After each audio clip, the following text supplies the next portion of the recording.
Bismillahirrahmanirrahim. Assalamu alaikum. Welcome to Newsroom. I'm your host, Khalid. But today is the 11th of March 2025. These are the stories that we will be highlighting during the course of the show. We'll begin with Pakistan, that has again raised the issue of militancy that is emanating from the Afghan soil at the United Nations Security Council. Now, this has been done by Munir Akram Saab, who's our ambassador at the United Nations. The fact is that time and again Pakistan has been talking about the militancy that has been emanating from Afghan soil through different forms and formats, and how the fitna al-Kharij has been wreaking havoc in Pakistan since the last couple of years. Pakistan has been, of course, thwarting the majority of these attacks that emanate from the Afghan soil through the Afghan soil, has also talked to the Afghan interim government, but to no avail. There is no proper reaction or any action that has been taken from the Afghan interim government. Under the current circumstances, what should Pakistan's strategy be? This is going to be discussed in our first segment. Our second story, ladies and gentlemen, concerns the State Bank of Pakistan that has kept the key policy rate at 12%. It was estimated it might be lowered down. Some analysts are still saying that it might be lowered down by a few basis points in the next couple of weeks. Nevertheless, there is a certain strategy of the State Bank of Pakistan as to why it has kept the key policy rate at 12%, and we'll be highlighting why that is so. Then we will be talking about the 5th anniversary of the coronavirus pandemic that is, of course, being observed. Should I say observed or not? Because there are still people who are suffering from COVID even in this day and age, although it has diluted its effect, and there are no more the casualties that we saw in the beginning when this pandemic wreaked havoc across the world and the economies of the world. But the fact remains that it is a reminder of the fact that we need to be cognizant, as the World Health Organization has also said, about any future pandemics, and we have to be ready for those. Finally, we'll be talking about the US that has unveiled a new app for quote-unquote self-deportations. We all know what Donald Trump's strategy is as far as this government is concerned, and one of this is the deportation of the illegal immigrants. Now, there's an app that has come out, an app that was already there, but now has been rebranded for all those who want to self-deportate. This is the lineup for today. Let's begin the first segment, and that concerns Pakistan that has raised the issue of militancy at the United Nations Security Council. Pakistan has been raising this issue time and again at the United Nations fora, has also shared many important documentations with facts and figures to the United Nations, to the United Nations General Assembly, to the United Nations Security Council, to the important countries that be in the West, and of course to all the important organizations as well, as far as the heinous role that is being played by the fitna al-Kharij in destabilizing Pakistan. We've been joined by two guests to discuss this in detail. Let me introduce them to you one by one. In the studios, we've been joined by Dr. Saud. He's a regional affairs expert. Thank you very much, Dr. Adam, to have joined us. And online, we'll be joined by Brigadier retired Waqar Khan Saab, who's a defense analyst. Let's begin with Dr. Adam. Dr. Adam, Pakistan again wants the United Nations Security Council and of course draws the attention of the international community to the TTP, or the Fitna al-Kharij, that has now become the umbrella organization for terrorist organizations. There's a report on that as well. It is now the largest organization in the region. The presence of more than 20 terrorist organizations in Afghanistan, and the failure of the Afghan interim government to address threats to regional and international peace. Does that come as a surprise, this report to the world or to people like yourself? Not for me. Obviously, it's not a surprise for me, because we know that the Taliban regime since 2021, although they claim that they are going to reform into different fields, but so far their patronage to the international or transnational terrorist organizations is concerned is still there.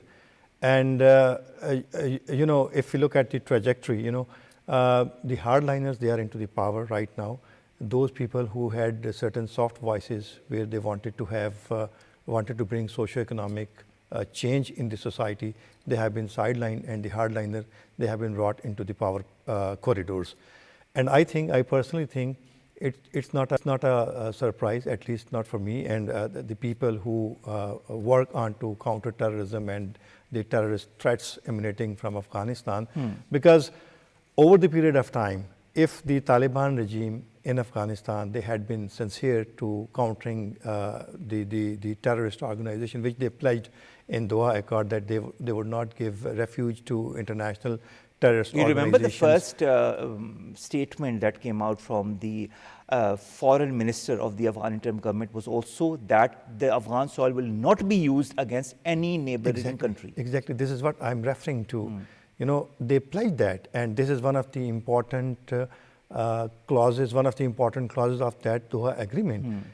But we see that if not to other neighboring states, but definitely Pakistan is worstly hit by the Afghan territory that has been used by the TTP, BLA, and other terrorist organizations which are operating against Pakistan. And we see since the last 2 years, particularly, that terrorist actions, they have intensified manifold, in fact, I would say. So there are some, internal matters within Afghanistan where the hardliners, as I already explained it, they have come to the power corridor. Secondly, the internal, economic instability and social discontent in Pakistan is also another reason. But, the regional states as well as international actors, they have also contributed to this surge in terrorism in Pakistan that is emanating from the Afghan That's a very interesting point, and I'm going to raise that with my next guest, Brigadier Waqar Khan.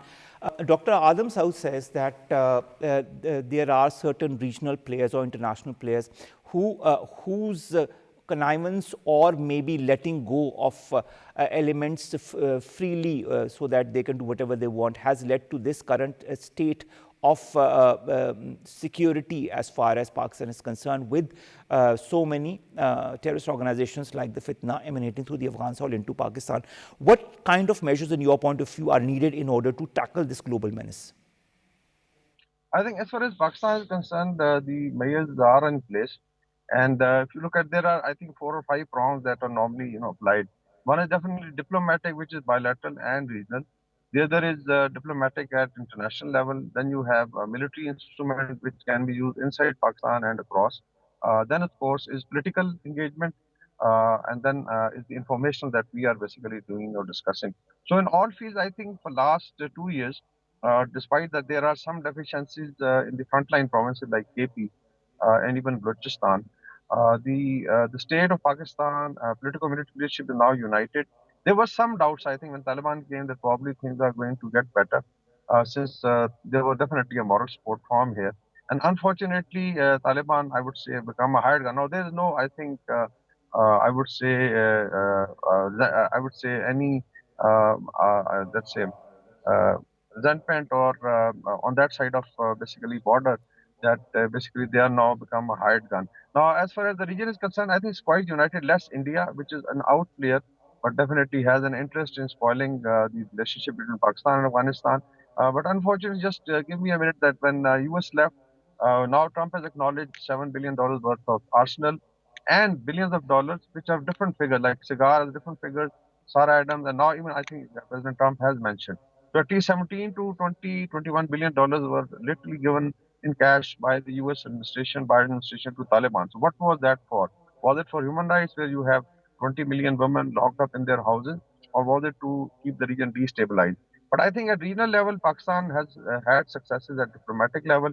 I'll just mention 2 formats, which are, I think, also mentioned by Mr. Munir Akram, our representative in the UN, which is that Pakistan, Iran, Russia, and China, basically quadrilateral, format, and then Moscow format. This happened last year, end of last year, September, October. So this was a success. Now Iran is also building a wall.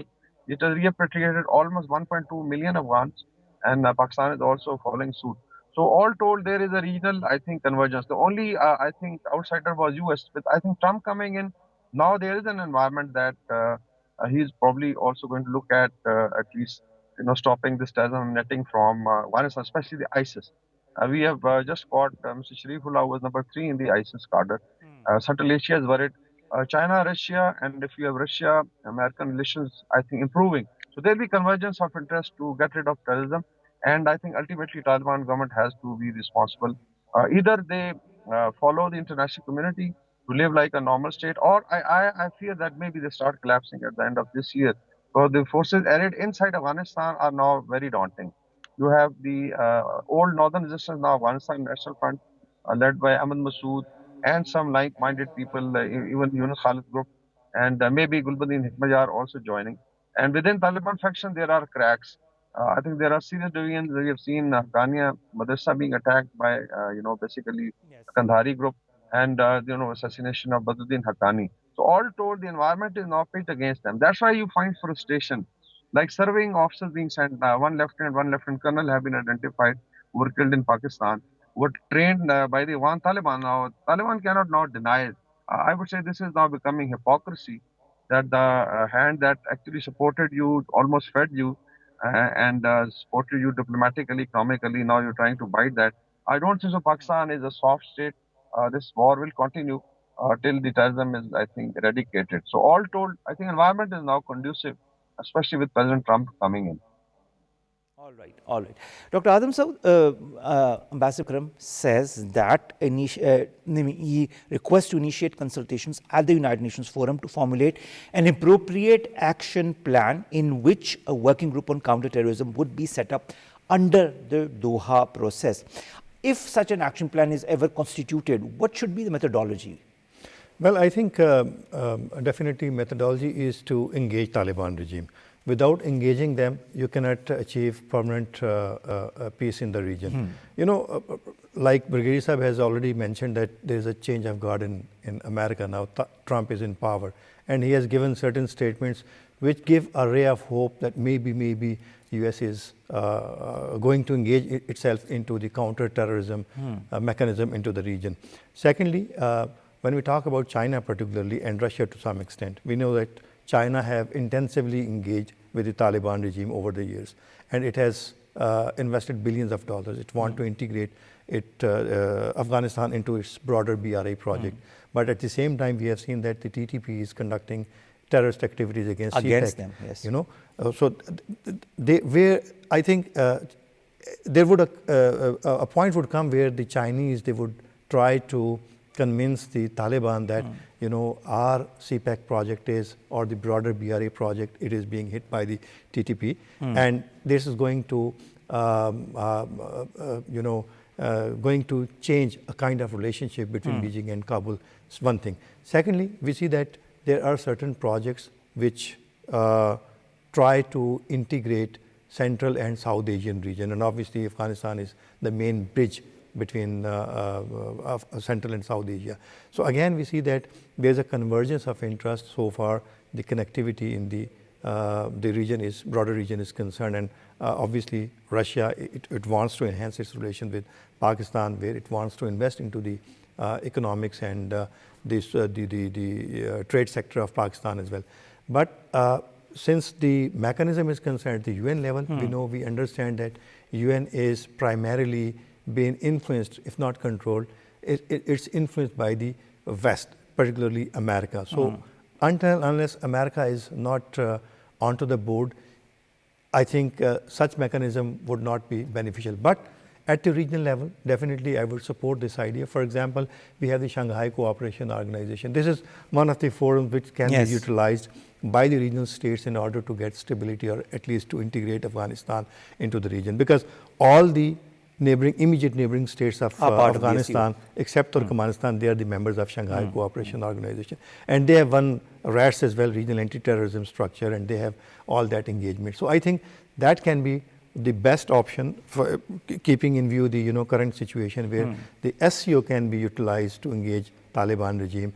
And obviously, I agree with Brigadier Saab that there are internal rifts, not only within the Taliban ranks, which I was referring earlier, that the soft liner, they had been sidelined, and the hard liners have been taken into put in the front. Secondly, within the Afghan society, obviously, you cannot put the human rights violations for a long period of time. There are not only international, but there are regional and domestic actually forces which are resisting to those. You cannot continue with such kind of policies for a long period of time. You have to bring changes.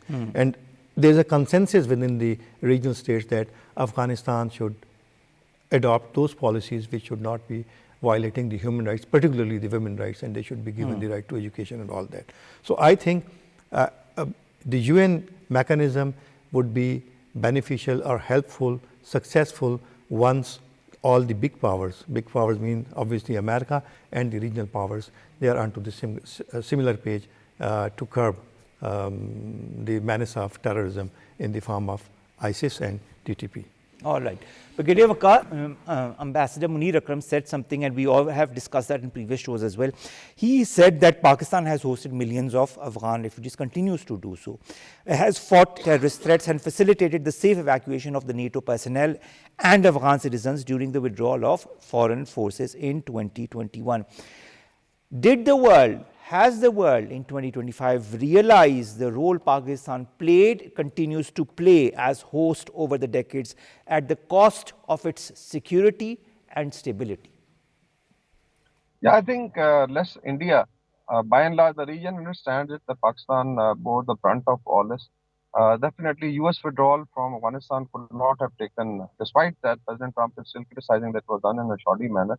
But that was Biden administration. But otherwise, I think, especially if you look at Doha Accord, in which Pakistan did play a role, and we were, I think, very hopeful.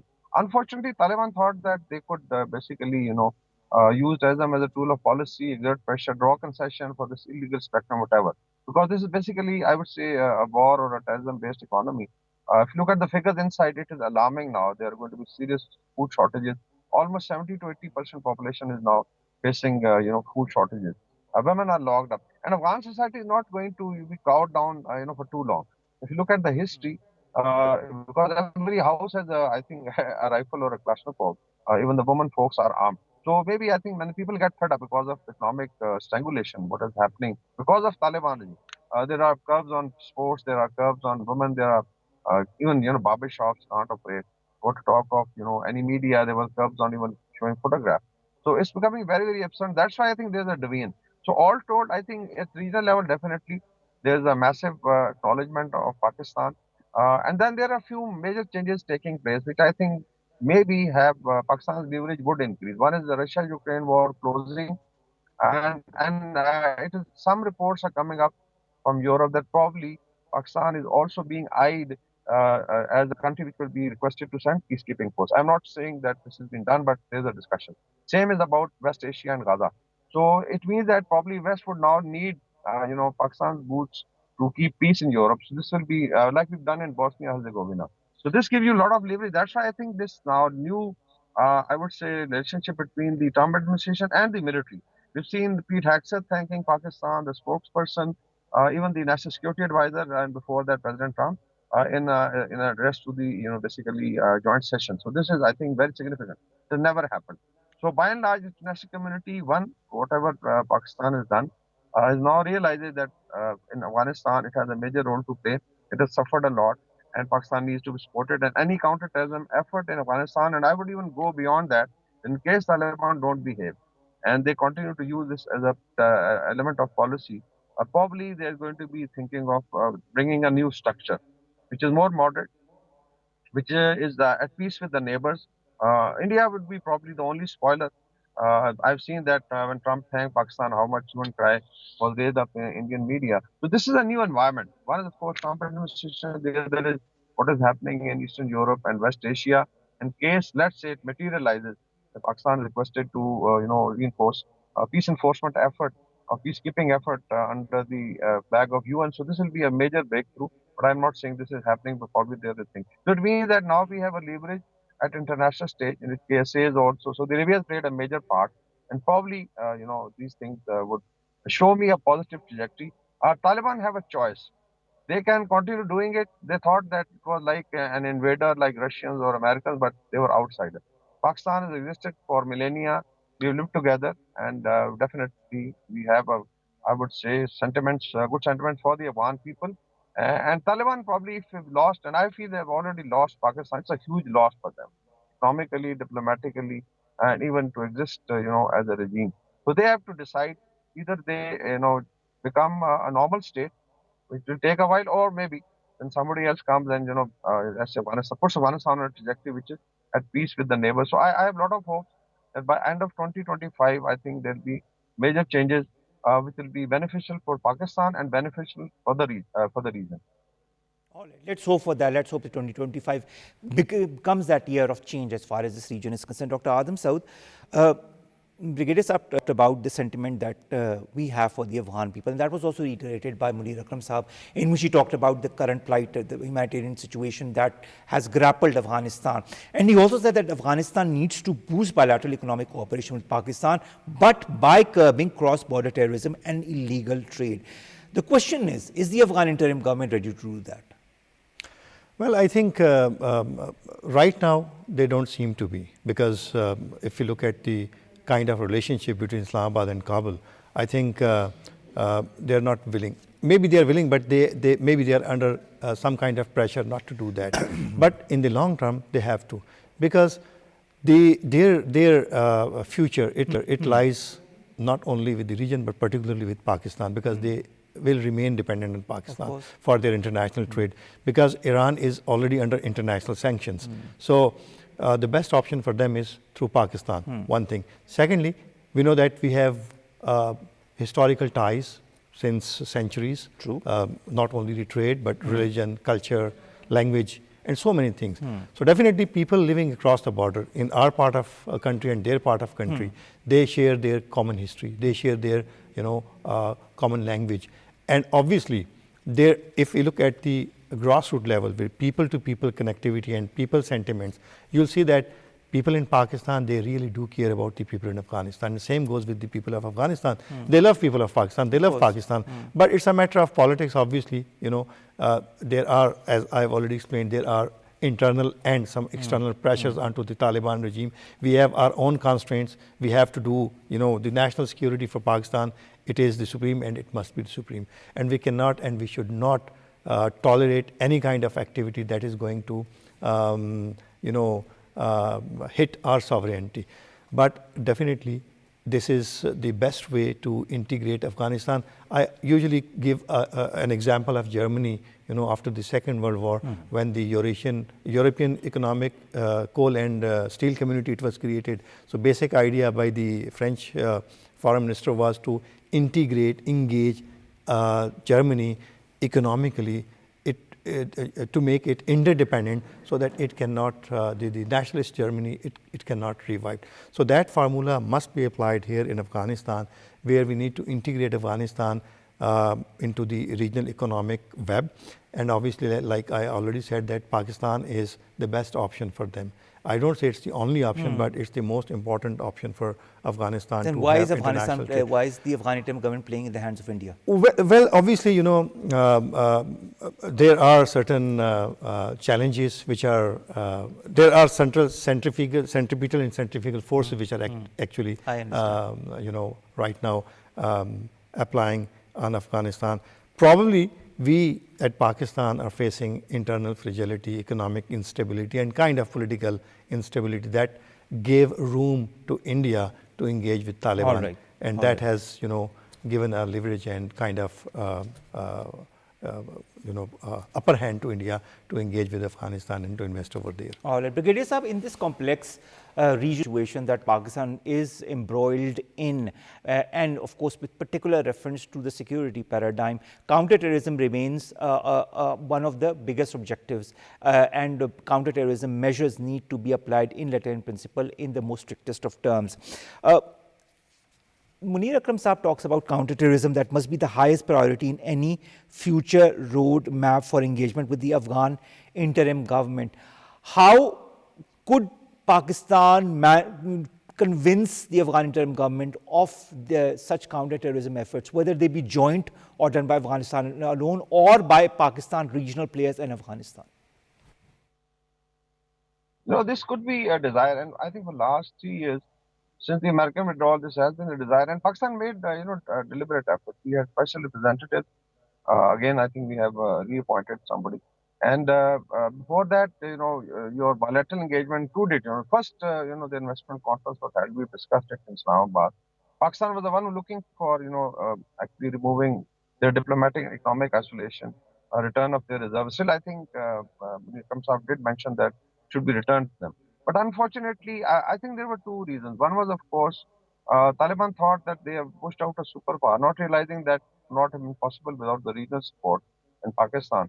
That they could now start focusing on bordering areas of Pakistan and create that space for the livelihood, because basically it's a war economy. If you look at, there's no major industry, there are serious economic problems, and then they've shoved, almost 20 million women, and if you add small children who are with them, so it's almost more than, I would say, 25 million people are actually imprisoned. So this actually builds up that resentment. And you look at the fear factor, the way the women were, then of course, curbs on cultural activities, curbs on information and entertainment. And then of course is that even at sectarian level, they've been suppressing the other minorities and any other group. So it means that they know that in case this hard line is, let's say, dented, there'll be, basically some revolution against them. So this is one factor.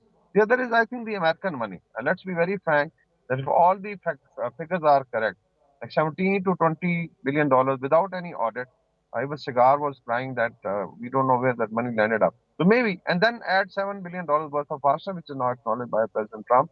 If all this thing is there, that's why you find, Afghan currency was very stable, despite having no industry, no major exports.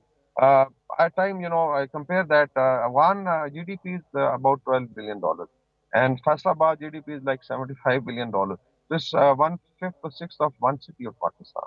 But then we were looking at, so I would say that maybe there was some mischief by the Biden administration or their intelligence agencies, and Taliban became confident that they could draw, despite that they were on the face of it saying that we have pushed out this power and they are like infidels and whatever. And then India also jumped in to fill the vacuum, but that is now drying up. So in case there's a major shift which is coming, I think Pakistan can re-engage them. But I somehow I feel that probably Taliban has lost a lot of time. And in case this last effort by the region in Pakistan doesn't succeed, then probably we are now looking at regime change and nothing less than that. This is my opinion, own assessment, that by the end of the year you'll start feeling that there's a collapse of Taliban government coming in Afghanistan. There'll be internal and external pressure, and probably that's what President Trump has also, I would say, analyzed, or their advisors, that now the environment is there.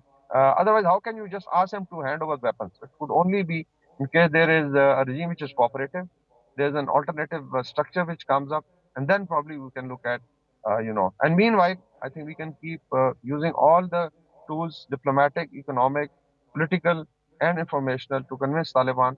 It's basically is a losing side that they are trying to focus on. It's a losing war, and for their own benefit and for the one people's benefit, it would be better to coexist.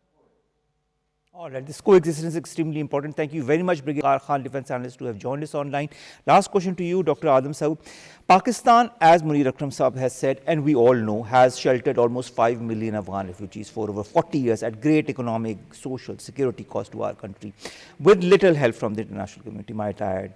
Then, of course, over 1 million undocumented Afghans still remain in Pakistan. Munir Akram Saab said we have made several exceptions for those with Afghan ID cards, PRR cards, or those who might be vulnerable if they return.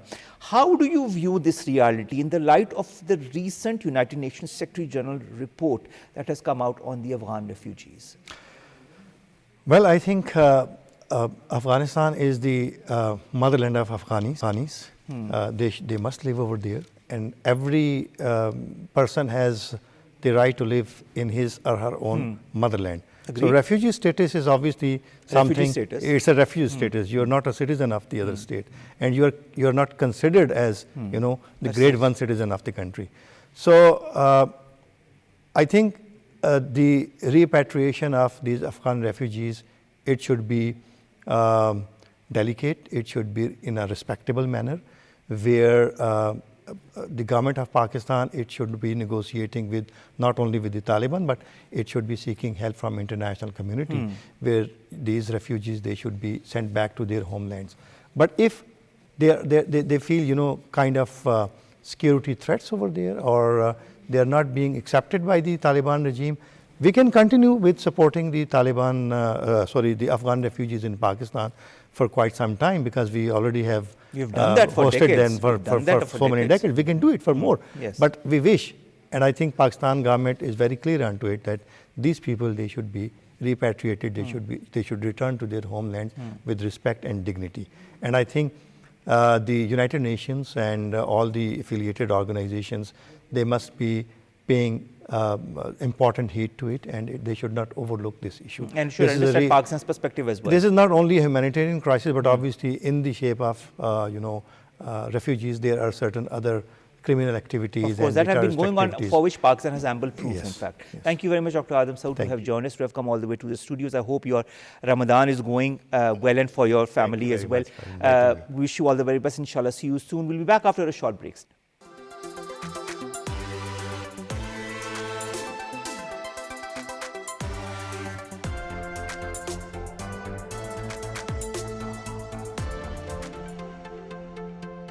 Welcome back. The State Bank of Pakistan has announced yesterday that it decided to keep the policy rate unchanged at 12%, assessing the current real interest rate to be adequately positive on the forward-looking basis to sustain the ongoing macroeconomic stability. Now, a lot of people have said that they might be reducing the basis points by a small amount in the coming days or weeks as well. And there are different reasons that the State Bank of Pakistan has noted in its report as to why this rate remains stable at 12%, and they have not further reduced it. To discuss more on the various aspects of the key policy rate and Pakistan's macroeconomic stability, we've been joined by two guests, one in the studio, one online. Let me introduce them to you one by one. In the studios, we've been joined by Zartasha Inayat. She's a research economist at Prime. Zartasha, thank you very much to have joined us. Zartasha, now the State Bank of Pakistan announces that it has decided to keep the policy rate unchanged at 12%. Before they made that announcement, a lot of speculation was going on within the business community that it might go to 11, some were saying to 10%, but it remained stable at 12%. Has this decision, in your point of view, come as per market expectations? Is the market a bit, is it relieved? Is it as certain, people in the market are saying it might be reduced by 50 basis points in the next couple of weeks as well? Is there that expectation as well? But generally, what was the expectation this time?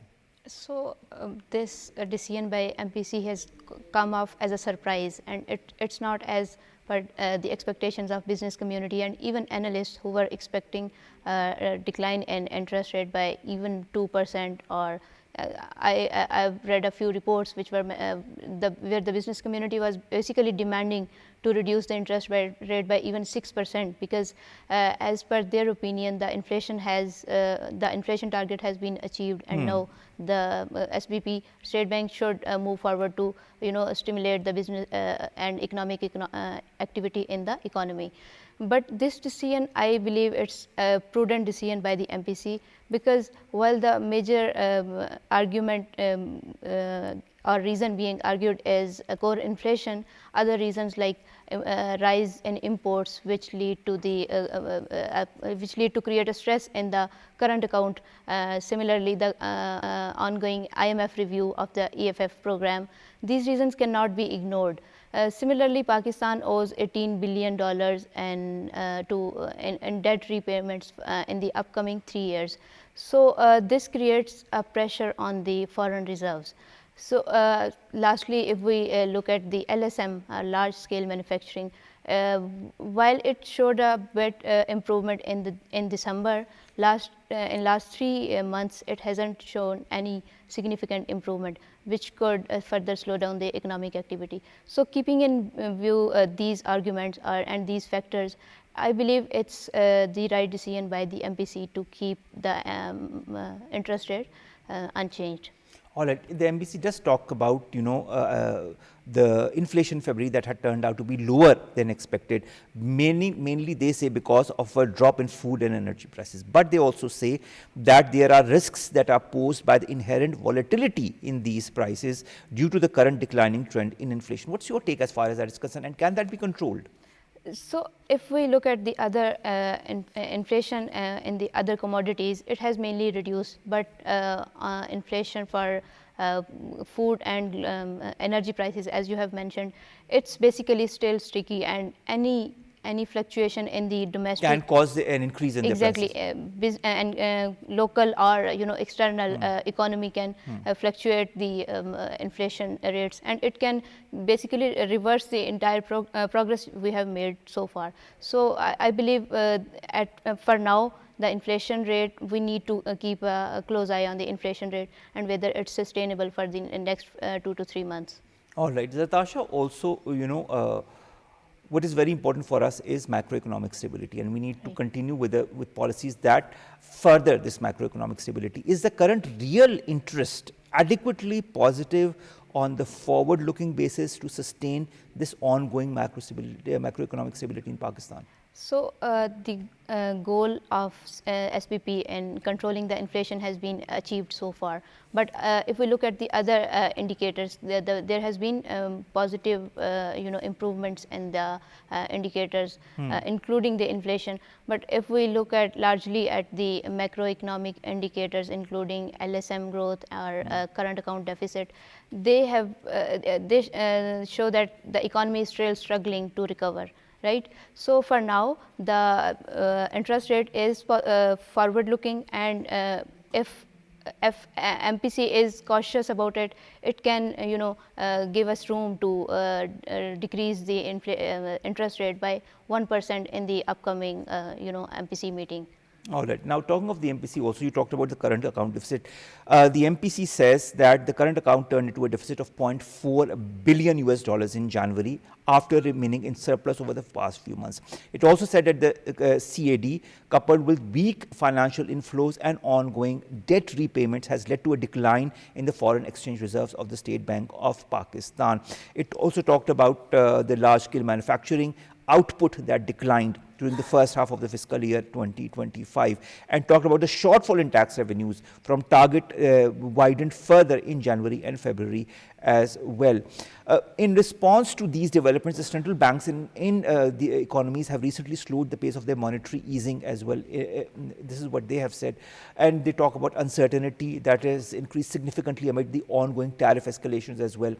Do you agree with all of these statements, and how can Pakistan, as a country that is stabilizing its economy, move in the right direction? So, increase in imports was expected, because when we have decreased the interest rate in view of the declining inflation, we were expecting the businesses to expand their business and economic activities. So, that would have definitely led to the rise in exports in the form of raw materials. So, now with that rise in imports, we have current account deficit struggling, but one point I would like to mention here is that due to the rise in imports, the current account has been in deficit, but State Bank should not, or the government of Pakistan should not impose a restriction on imports to keep the current account in surplus, because that would be an artificial movement in the economy. The right movement or the right path would be to let the free flow exchange rate decide the course of the economy for the future. All right, this is your take on that. The MPC also talks about maintaining a cautious monetary policy stance. It says it wants to do that to stabilize inflation within the target range of 5 to 7%, and that with structural reforms, it was essential to achieve sustainable economic growth. Is this cautious monetary policy necessary, in your point of view, for structural reforms and sustainable economic growth for Pakistan? And if so, are the measures going to be short-term or long-term? If we look at the inflation terms, then the monetary policy's decision to keep the interest rate unchanged is right.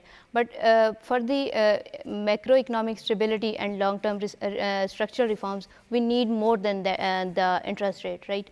We need to have tax reforms in form of increasing tax base. IMF is also stressing upon the fact that Pakistan should not increase the tax rate, but instead it should increase the tax base. It should bring all the untaxed sectors into the economy, like real estate or agriculture sector, right? So, with that, when we talk about the tax reforms, we cannot ignore the expenditure side of the fiscal, balance sheet. For that, we need to have structural reforms in SOEs. We need to privatize the SOEs as soon as possible, because they are. That is what the IMF is also talking exactly. about. They are incurring us losses in billions monthly. So, for structural reforms, first we need to have we need to be self-sufficient to manage our own expenditures. At least we should not borrow from IMF or from other countries to meet our expenditures.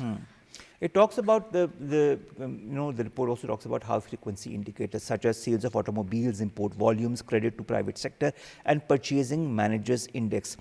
They say that these high frequency indicators show that economic activity was gaining further traction. Are these the only indicators that that point in that direction, or are there other indicators as well?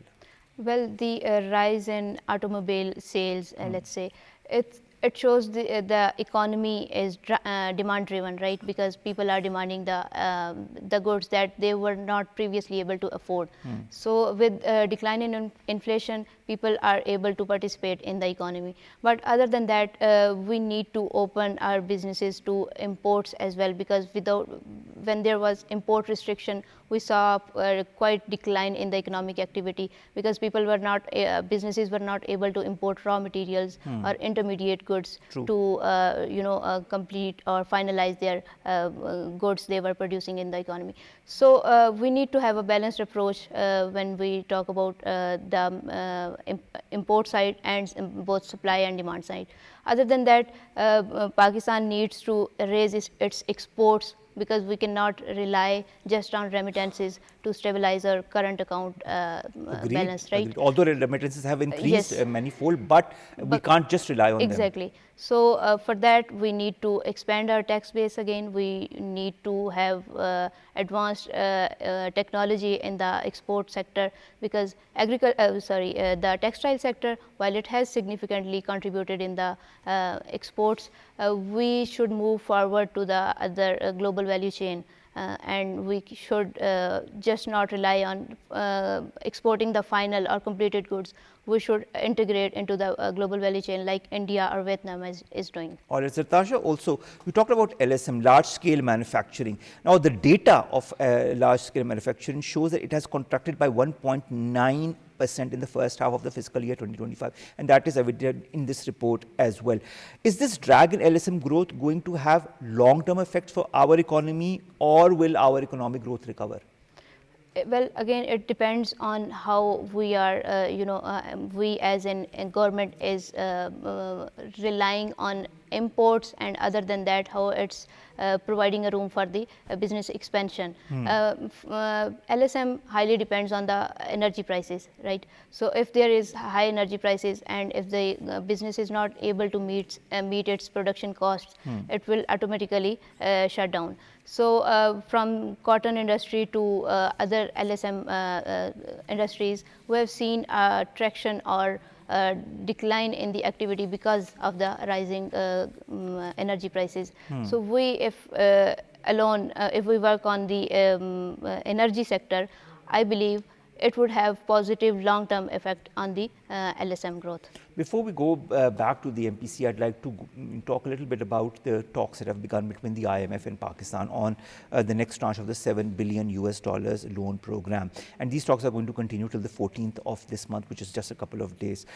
Now, as per the Ministry of Finance, the IMF delegation is going to evaluate Pakistan's progress in implementing economic reforms outlined under its program. And of course, there are three sectors that it's going to focus on: new revenue measures, energy sector reforms, and debt reduction strategies.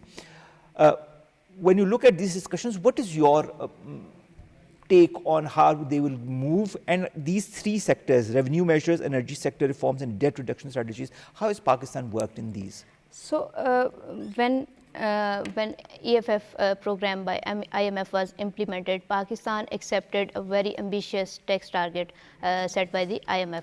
So it is now clear that we are not able to meet that tax target, and we are the FBR is under revenue shortfall, because we cannot just rely on raising too much taxes on the already paying taxpayers. So the IMF's focus was on increasing the tax base, but it cannot happen in such short time period of, let's say, 6 months, right? So it's a long-term activity, and And for that, government of Pakistan should have, argued with the IMF in assessing the targets set by the IMF.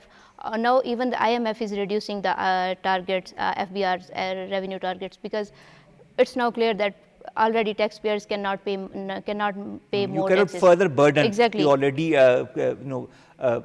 paying salaried class that is being Exactly. taxed at the onset. Now, what about the energy sector reforms and debt reduction strategies? So energy sector, there has been reduction in circular debt, and even the energy ministry is positive about reducing the circular debt in the long run. When we talk about the debt reforms, so I believe for now the only option Pakistan has to roll over the already existing debts, because 18 billion which is due by the next 3 years in form of debt repayments, and we don't have even foreign reserves, that much foreign reserves to just if we just want to pay the debt back to those countries. So the only option left to Pakistan is debt rollovers. All right, rollovers and maybe more reforms and stricter implementation of such reforms. Sure. Pakistan is also preparing for the next year's budget as we speak and seeks to reduce its circular debt in the power sector. You've already talked about that a little bit. The IMF is urging authorities apparently to demonstrate stronger commitments before releasing this next tranche of its EFF program. What kind of commitments is the IMF asking from Pakistan, in your point of view? I believe it would be the extension of the already existing commitments. It would be the increasing the tax base again, would stress on bringing the untaxed sector, real estate or retail sector in the taxation, because as we are aware of, the 50% of the Pakistan's economy is undocumented economy, so that's a big number. Or informal economy. Exactly. So that economy, if we document even 30% of it, we can have a large tax base. That means more people are paying taxes, but those who are paying taxes are not in much of the tax burden. Like if we talk about the Laffer curve, it also suggests that if you tax your businesses up to a certain threshold, it would lead to, it would give a negative incentive to them. They might shut down in that country. So we need to move in the right direction. Exactly. And of course do the Other needful. than that, other than the federal tax collection, IMF will also stress on the provincial tax collection, because last time when the EFF was released, IMF made all the 4 provinces sign a contract in form of National Fiscal Pact. So that requires that not only the provincial governments meet their expenditures within those revenues, but they also tax the untaxed sectors like agriculture, which is again the domain of the provincial. And of course, these talks are going on as we speak. So let's see what the outcome is going to be. Thank you very much, Zartasha and Inayat, to have joined us, research economist at Prime, joining us in the studios to discuss this monetary policy that has come out, which stable at 12%. Key policy rate is stable at 12%. And of course, there are certain expectations that the basis points might be reduced in the coming days. Thank you very much, Zartasha, to have joined us. Kindly stay with us for 2-3 more minutes till I end the show. Sure. Last 2 stories. The first concerns the 5th anniversary of the coronavirus pandemic. Everybody remembers what COVID was like. Everybody has had friends and family who have been affected by COVID. Some unfortunately have passed away. Others have had debilitating conditions as a result of the COVID infections that they got. And of course, then the whole vaccination process also that a lot of people in Pakistan and across the world went through. Then there were the anti-vaxxers and all. Well, then the list goes on. Well, 5 years ago on this very day, the World Health Organization announced COVID-19 had become a pandemic, a moment when the world finally woke up to this unfolding disaster. And 5 years down the lane, we still are seeing the repercussions of that in different sectors of the society, whether it be as in the form of health or in the form of economic effects that still reel in different countries across the world. Now, the fact is that the World Health Organization has time and again asked the world to be prepared for the next pandemic, which could come at any time. And that, I think COVID is a sad reminder, but a reminder nevertheless to think on that and prepare ourselves for any future event that could, affect us in the short or in the long term. Finally, ladies and gentlemen, the US has unveiled a new application for self-deportations, quote unquote.